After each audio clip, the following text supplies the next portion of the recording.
Mike Bara is a researcher and author on the topics of the history of NASA and alternative technologies. One of his collaborative works is called Dark Mission, which he co-authored with Richard Hoagland. In this interview, you will hear information that will likely surprise you, perhaps even shock those of you who have set notions about our scientific agencies, specifically NASA. The roots of the agency alone are alleged to be highly occult. I would say that as NASA exists, it's sort of a pretend space program, and it has very, very different origins than most people believe.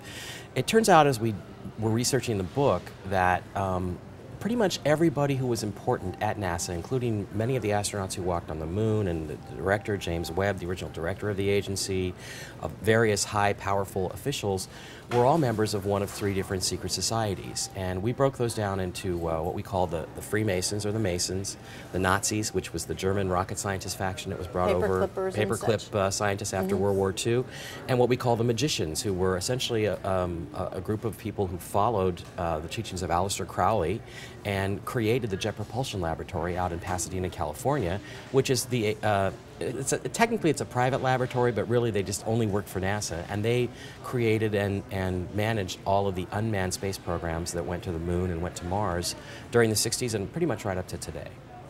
So let's talk about how some of this revealed itself to you in your studies, how you came about this. I mean, why isn't this commonly known? Well, it's going to get a little bit strange, but the reality is what we found is that NASA seemed to be very much oriented and almost obsessed with the stories of three ancient Egyptian gods named Isis, Osiris, and Horus. And what we found was that those specific gods all were worshipped as the gods of these three very specific secret societies.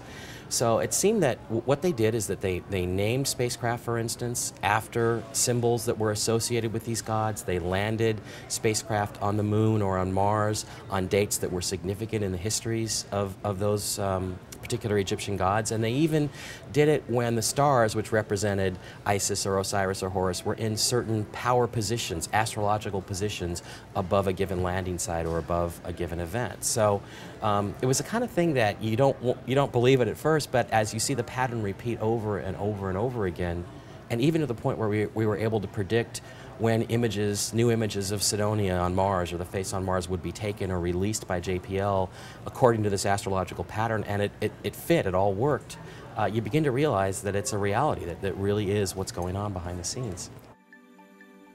There's some high intrigue involved in this information. You won't want to miss a minute of it. For the full-length version, go to ConsciousMediaNetwork.com.